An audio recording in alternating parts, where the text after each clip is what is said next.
and have change on Thursday morning. And we thought it would be a great idea to do that at the first session, so that you can tweet out, you can write these down, you can go back and go, look, boss, you sent me on this this conference, and I really got some great ideas. And so we got some really smart people up here to talk about it. We've got, I know, it's giving it, and we have the sounds of it's like my old farmhouse. It just, so we've got David Alice, who's with Strongmail. We have Andrew Kordick with Trendline. We have Delaquist with with Alchemy Works. So here's what we're going to do. And we're not going to, and I've seen these sessions before. And the sessions go, hey, we just rattle off a bunch of ideas. And we're going to make it fun. So we have rules. Everybody has, each panelist has 30 seconds to say an idea, a tactic, a strategy, something that you could take back and execute on Thursday morning. For every original idea, the person on the panel gets 1 point, as scored by Dennis Damon up front. If somebody else mentions the same idea, the first person loses the point, and the person that mentions it doesn't get a point. Again, scored by Dennis Damon. I know there's a lot of math. At the end of it, whoever has the most points gets to take 5 minutes and give a non-pitch presentation on whatever they want. A case study, here's something I really did cool, here's something that can help you go back to your office and try it out on Thursday morning. If you make a stupid idea, and there'll be some funny ideas too in here. So that's the format. It's supposed to be fun, it's supposed to be educational, but at the end of the day, it's supposed to be so that you can take the idea back to the office and go, I'm going to do this. And I'm going to start with the only one that I have, because moderating this, I just get to watch and make sure they don't go too far off the handle. My idea is this. In any segmentation model, I was on Amazon the other day, shopping for things that I had to get for this summit. And one of the things was, when I go snowmobiling, it gets really cold, so I got this cowl thing that goes over your mouth and nose, right? Really cool. And so Amazon, of course, sends it to me, and then they send the obligatory, hey, you've bought this, and now you need to look at these things. And so instead of getting the email that says, you bought this ski mask, you should look at gloves or hats, they said, you bought this ski mask, and now would you like any more ninja stuff? So when you're doing segmentation, when you're doing these emails and you're pushing out these next logical products, make sure you're thinking about the next logical product in a real way and look at other factors just more than just what they bought. With that said, that's an example of how we're going to do this. I'm going to turn it over. Everybody has 30 seconds. We're just going to go round and round until we're done. Ready? Set? David, you're first. Thanks, Ryan. Oh, and one thing, we'll take Q&A if we have time at the end.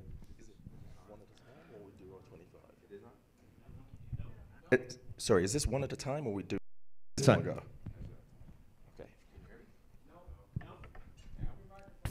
Okay.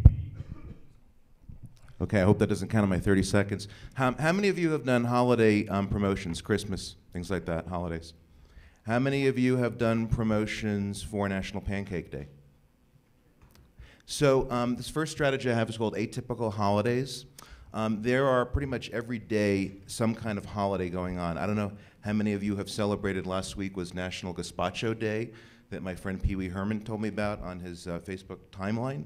But that would be a great opportunity if you were selling any kind of kitchen supplies to sell products to help you make gazpacho. There's a calendar called Chase's Calendar of Events published by Random House, and you can find all the crazy holidays in there, and you can promote those as well. So welcome, everybody. Typically, everyone talks about the welcome email. I believe that the welcome email is dead. In fact, I also believe that the welcome series is dead. So an idea that I've had, and I've actually blogged about this, and I got this idea from my colleague Laura McDonald, was create a behavioral welcome series. In other words, the behavior of the subscriber in the first 36 hours, 36 days, 3 days, is the inherent driver for the next email. So in other words, instead of having a canned series, you would then push out things like checkout abandonment cart emails, browse-based emails if they browse more than one page, and then fluidity throughout the behavioral program. So in other words, Don't create something that's canned that you want to talk about. Let them dictate to you in the Behavior Welcome series about what they want to receive next. Now I'm going to sound really serious, like I'm an email marketer or something. List growth, really, really important. How many people have a target for how many new subscribers they get every month? Almost nobody. How many? Anyone else? So, room of 150 people, 3 put their hands up. Give a target for how many new subscribers you acquire organically every week and every month. Make someone own that number, and if they don't make the number, fire them.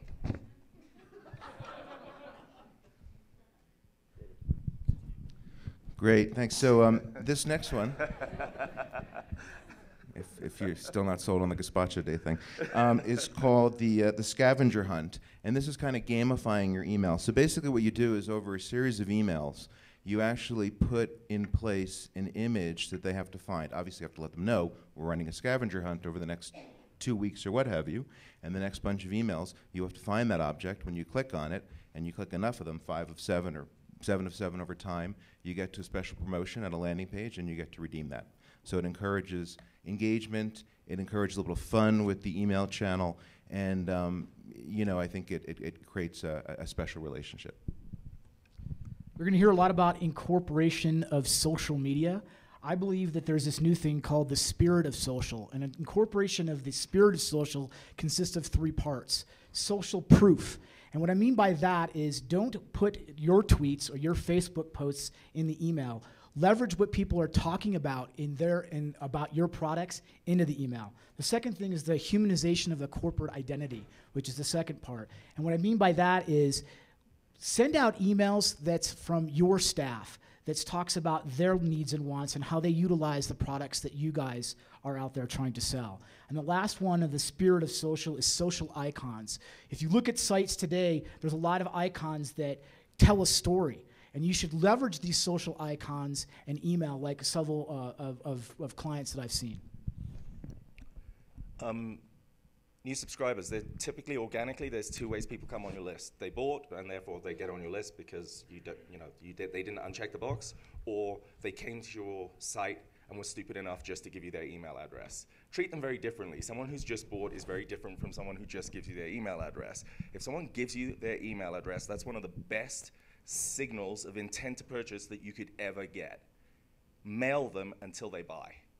Just do that. Think about it. When someone visits your site and doesn't buy, you follow them all around the web with banners saying, hey, you looked at shoes and these shoes follow you around at the moment. It's driving me nuts. Clarks, I cannot go to a site without seeing shoes. It's okay with banners. It's okay with emails. If someone signs up and hasn't bought, make sure you know that. Treat them differently from people who just bought and therefore got on your list because of that. You see how serious I'm being? I'm going to get fun later on. Yeah.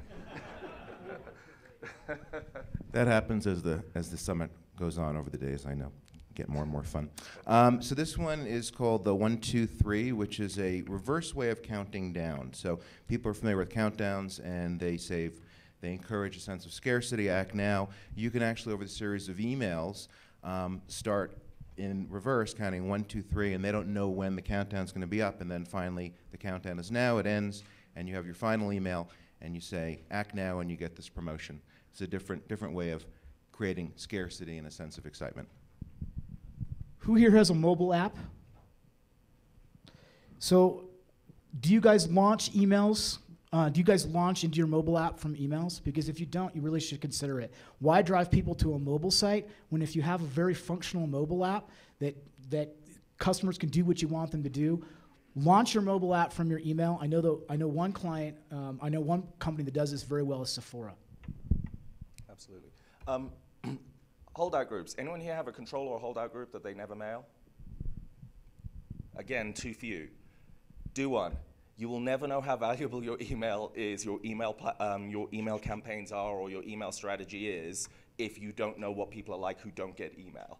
If you measure the difference between the people who never get email versus the people who do get email, it will astound you. It might make you even feel like doing some more email.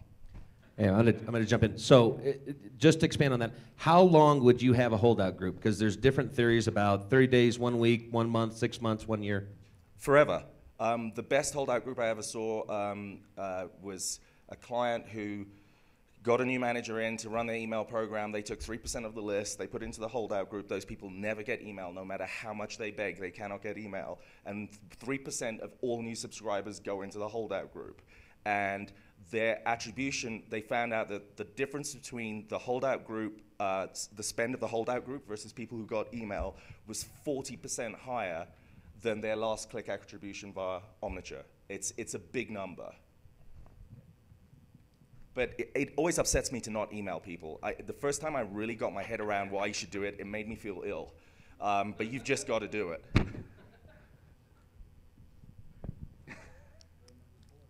Okay, this is moving quickly, isn't it? So the next one is called the email trailer, and here in the heart of Sundance, thinking about movies. Movies always do this very well. They put trailers to build excitement. It's coming. What if you treated your email program like that, and you actually gave a preview of your emails to come? So you could say, hey, factually, over the next 2 months, we're going to be sending you this, we're going to be accomplishing this, look forwards to it, and you can actually even put little images of the emails to come if you have them designed ahead of time.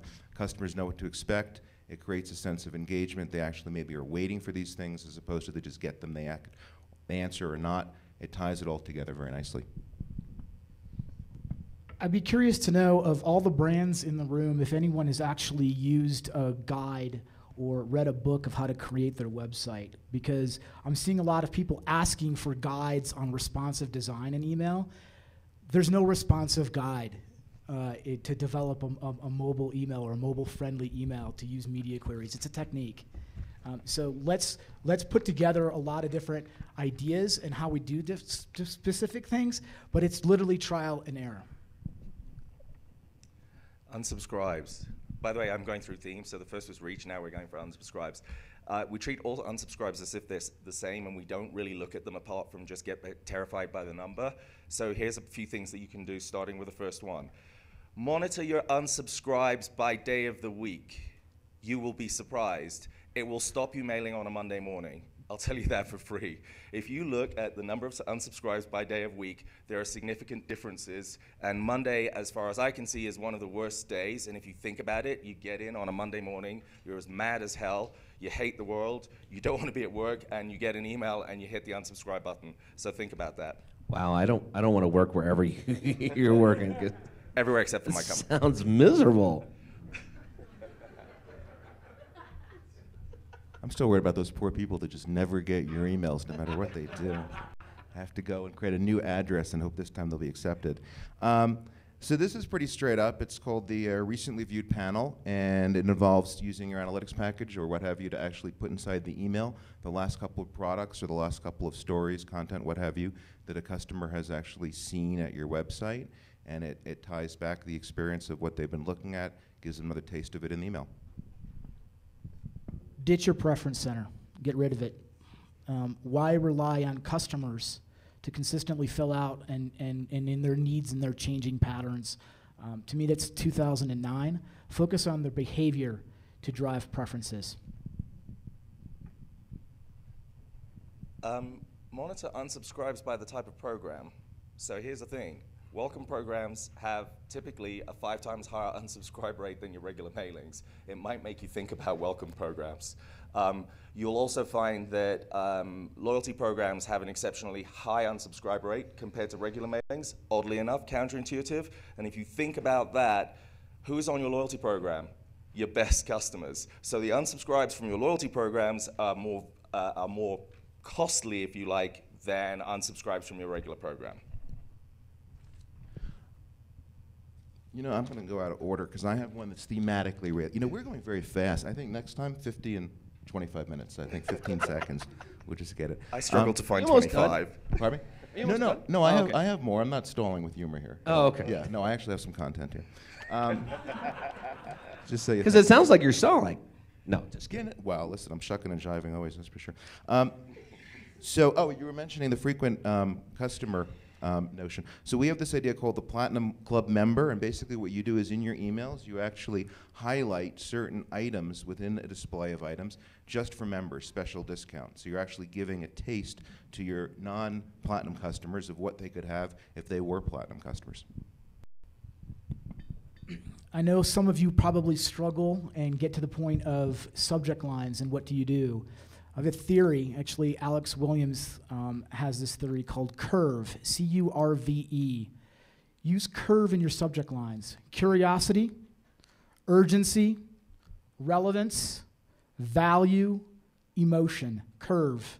You must have 2 of these 5 elements in each one of the subject lines, and in every subject line, it either should contain relevance or value. CURVE, curiosity, urgency, relevance, value, emotion. Still on unsubscribes, you wouldn't believe it was possible. Look at your unsubscribes against proximity to purchase. You'll notice something really interesting. Your most regular purchasers tend to unsubscribe right after they bought something. So they know you, they're buying from you regularly, they don't necessarily need your email program, and so what they do, they buy, they know that as soon as they do, you're gonna put them back on the program and send them a welcome message, and they unsubscribe right after that. So again, watch out how your best customers unsubscribe. Not all unsubscribes are the same. Okay, this one's called the bite size, and it is a strategy for dealing with the problems of snacking on mobile or triaging and then them not coming back, and that's it. They triaged and you didn't get the medical care of a purchase. So in the bite size, it's a mobile template design that actually features a small number of very simple buttons that let the customer press on those, and they actually get to the essence of the email message that way. So you can actually navigate from that mobile message. If they have access, some customers will actually be looking on their mobile and have a computer right next to them at the same time, and probably a lot of people in this room do that as well. If they have access to that, you can actually press that button and have the full thing there at your browser. So this discourages snacking and encourages people to actually get on with the business of making a purchase now. Della mentioned it earlier about acquisition. I think a lot of organizations tend to put tactics ahead of strategy. So to me, any monkey can perform actually acquiring an email address. The very nature of acquiring an email address is actually fairly simple. There's plenty of companies out there, some of them are represented in this room to acquire an email address. But what happens is they don't look at the true picture of what the experience is going to be like, and especially if you're going to pay a lot of money for one particular email address and what it's worth to you, don't lose sight of what that experience actually is, either on-site or through a third party or through e-appending or through other different things. Focus on that experience. Last one on unsubscribes and preference centers. Unsubscribes, your good customers will use the preference center to unsubscribe. Everyone else uses either the spam button or the unsubscribe button in the email. So the preference center tends to attract the people who know you well, transact with you a lot, know your program inside out, and they will tend to use the preference center as opposed to hitting the unsubscribe button. And monitoring the shift in pattern between whether people are unsubscribing by the preference center or using the unsubscribe button will give you a sense of who you are upsetting or not upsetting in your program. This is another strategy that's designed to encourage people to get off their mobile device and on to actually making a purchase. It's called the too big promotion. And the way you design this is you got to kind of sort of picture it. You have your promotion and you have pieces of it that appear to not be able to fit on the screen. But there's no scrolling. The image is actually set like that. And 20% of it, say, is not able to be seen. And the actual gambit of this idea is this promotion is too big for the mobile. You have to go to the browser and buy this now. 20% off if you do. Ditch A/B testing. A/B testing is exhaustive. You can only learn a few different things. In fact, skip multivariate testing altogether. And if you really want to learn a lot of different things in testing and you're really serious about testing, try Taguchi testing or design of experiment testing. You're going to learn a lot more, like 10,000 things in Taguchi testing. You know those people who don't open your emails for a while? I think most people here call them inactives. Don't call them that, call them prospects. It will change the way you think about them. That was 5 seconds. That was impressive. That was good. The quality to time ratio here. This is another gamey kind of one, and I don't mean that it's overripe in any way, but it's called Let's Make a Deal. And the idea is you would actually have an email that would have multiple boxes, and you can choose which promotion you'd like. So, you know, why take what we're giving you? Pick any one of these two. You click through, you come into a landing page, and if you get the best promotion, you're happy. If you don't have the promotion you like, there's other things you can develop off that landing page to further engage people. I don't know if Frady's in the room, but I think we're going to have a little argument about this afterwards. I think I want you guys to think about a new email metric. Ponder this for a moment. Lifetime lost value. And that's basically placing a value on losing a highly engaged subscriber or a customer. And that potential for that impact either long-term via influence revenue or direct revenue if they've never purchased from you guys again as a result of your email practices. Unless you're a publisher, right? Or you generate less than $6 per 1,000 emails you send or have chronic deliverability problems, don't remove your prospects or inactives. That's it? Yeah, Okay. simple. Well, very few people pay more than $3 CPM, right? Very few. Anyone in the room pay more than $3 CPM? All the salespeople are looking around going, where are they? I know they're here. So that's the math. I mean, if it's costing you $3 to send to someone who hasn't opened for a while and you're making 6, it's good math. All right, so we're getting toward the end. So here's what we're going to do. The end? The end? I know, time went fast. No, you said 25. I know. Well, you got some conversation points. So, The best don't ones are look at the hurt. end. Don't look hurt. No. Chill. Everybody unclench. One more idea each. And then what we're going to do is I want to give some time to the audience to ask questions. Because some of the stuff that people have said, I don't agree with. I don't know if you agree with or you have another question. I want to get some questions from the audience, and then I want to pick the winner and have them present for 5 minutes because we're getting short on time. So, David, start off the last one. Okay, so the last one is kind of reversey with social. Basically, it's called the in the know promotion.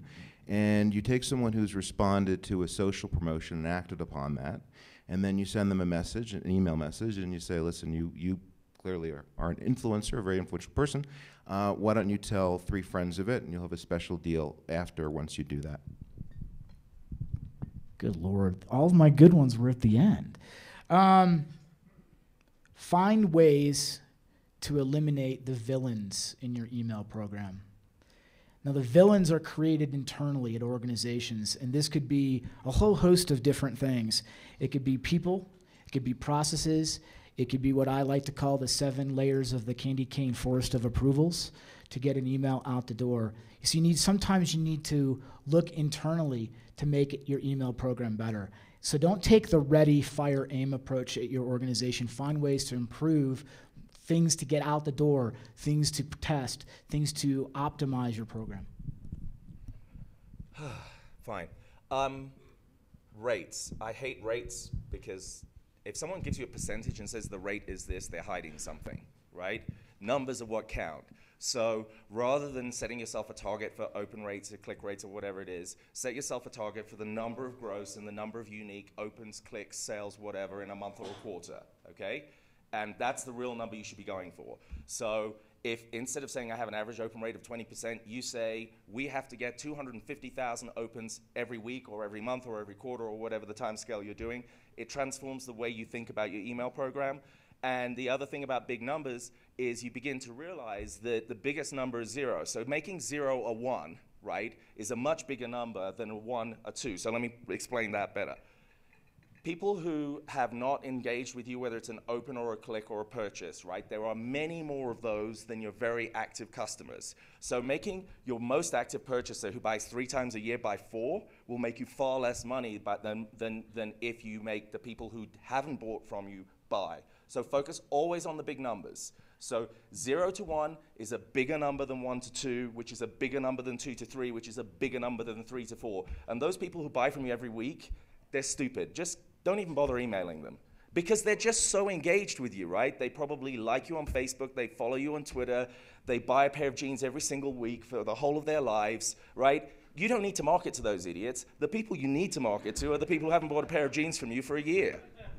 Hold on, did you just say not to email people? Yeah. Because they unsubscribe anyway. Those guys buy and then unsubscribe. They know you. All right, quick poll from the audience. I want to get a hand vote. Who do you think had the better idea? We've got the official score by Dennis. Who do you think had the better idea? First, raise your hand if you thought David Atlas did. Oh. All right, Cordic? Della? Oh. More freaking disciples for you. What the hell? All right, do we have any questions for the panelists? All right, we got a question. This is right. Uh-oh. Exercise. Question from Frady. We're in trouble. Hi, Kordak. You want to take it outside? We can take it outside. None of you said mail more. Is that because mailing more is a bad idea, or because it's just common knowledge that you should mail more? It's because it was number 21, and we only got to do 3. Because I knew he would say it, and I didn't say it. All right, there's another question right over here that I missed as I was running. Was it? All right. Well, it was sort of around the same thing. I can't believe. Sorry. Introduce yourself. Who are you and where are you from? Craig Swordlaw from Leedsbend. Della, did you take your Wheaties this morning? Did you just advise people to mail less twice on the same panel? No, I didn't. I said the thing is, there's this feeling about email that you take your best there's a general feeling that email is a thing that you should feel icky about if you do too much, right? So that's what I call fear and self-loathing. And if I had a slide, I'll show you someone throwing up. It's my favorite one. It says how you feel after you send another email. So there's this idea that actually sending email is not a good thing. And yet counterintuitively, everyone says, but do something ugly to your best customers, and the people who don't really like you, treat them nicely. That's just dumb. So mail the hell out of the people who are inactive, and mail the people who really like you a bit less, because there's only a certain number of loaves of bread you can buy in a week, and there's only a certain number of pairs of jeans you can buy in a year, and there's only a certain number of insurance policies you can take out, right? Once they've done that, forget them, right? And they're a very small number. How many people sell to more than 2 or 3% of the list? Conversion rates is generally very small. The biggest number is the people who don't, and rather than mailing them less, you mail the big number a lot more, and you treat the people who love you a lot more gently, or are too stupid if you like to unsubscribe. All right. Controversial. Yes. Hi, Kirsty Montgomery from Charles Tyrwhitt. It's not really a question, it's for Andrew. Well, it's for Andrew. I disagree with your get rid of the preference centre. We've recently launched one because it's on my long list of things to do, and we've seen unsubscribe rates drop phenomenally because we're giving people the option to receive less, and we currently send about 3 emails a week. So I disagree. I'm glad you did. I like this agreement. Rebuttal? No? All right, one more. One more question. Randy Litchfield, Inbox Marketer. That was a compelling strategy. Ditch A/B testing and multivariate testing, and it sounds like a high-risk strategy as well. So I just wonder if you could articulate a little more what would replace that, and does it really actually replace everything you learned from A/B and Absolutely multivariate? not. A lot of people want to learn a lot of things. A lot of people want to learn a lot of things in testing, and they typically go the A/B route or they go the multivariate route. And what happens is that when they're done testing all the different things that they want to test, they have to go back and test everything again. So Taguchi-based testing is a model where you have 18 sets of creative, tens of thousands of different variables that you can test. And over a 6 to an 8 week period, you're able to identify what that specific template or whatever it is you're trying to test against your control. You'll learn a lot more stuff very quickly in Taguchi-based testing than if you ran 20 A/B tests every week for a whole entire year. So I'm not saying completely eliminate it. I'm saying if you want to learn a lot of things very, very quickly, Taguchi-based testing is the way to go. Can I respond to that? Yeah, go ahead. I'm kind of with Andrew on this. A/B split testing is a crutch that we like to lean on. If you think about it, if you A/B split test, you just find which of the 2 options was the better one, and they could be the 2 worst options in the whole world. But you just go out and say, hey, I A/B split tested and I picked the best one, and aren't I clever? No, you're not. Testing should be a strategy. You should be building a long-term thing. So as Andrew is saying, you're not relearning the same thing over and over and over and over and over and over and over again, which is what we tend to do. That's why we ask stupid things like, what's the best day of the week, and what's the best subject line, and how long should they be? It's because we're doing the same thing and we're never learning from the test, and that's why I hate them too. All right, to wrap up, and I think that's a good point to end on, is no matter what idea these guys came up with or what they presented, and whether or not you disagree or agree, I think everybody up here would say, test it with your program first. Just because Andrew or David or Della says something doesn't mean, or me, doesn't mean it works for your program. So make sure it works for your program first before you roll it out. Don't take our word for it, take your own word. I take exception to that. Everything I tell you will work. I swore I would not drink before 10 a.m. So, so I'm going to turn it over to Dennis to tell us who the points were. Hold on, I got to pull back up. Sorry. There's Microphone problem today. All right, who won? Who got the points? David Atlas with 5, Della Quist with 4, and Andrew Kordak with 3. There you go. Okay. Round of applause for David. David, you got 5 minutes or less to talk about whatever the hell you want. So, so 2 minutes. 2 minutes to talk about a non-commercial topic, and I didn't bring balls to juggle with. I would talk about 1 or 2, if I get the chance, of the most important trends I think we're seeing all over the place. And I think that links all other trends is a trend towards authenticity. Whether you're talking about engagement and the rules for engagement, whether you're talking about the form of the content and stopping with these long white papers, if you're a B2B marketer like I am, and small, shareable, informationally rich information, even Metro and its design precept of content, not Chrome, is about breaking the barriers, breaking, as my first sales boss said in 1980, whatever, it's about breaking down the wall of shit and getting through and being authentic. If I'm a single man, go into a bar and I'm going to meet someone, I don't say, here are 6 things you want in a relationship, here's my email address, I'll send you the white paper, you say, what's your name? You speak in a natural conversational language at a rate of speech in a format that mirrors the person you're working with. And I think this trend of authenticity, which includes relevance, which includes permission, which includes actionability, is the guiding principle and major thing we're seeing change. The other is data, but I know there's plenty in this summit about data, so I'll leave that for another time. Thanks. All right, thanks everybody.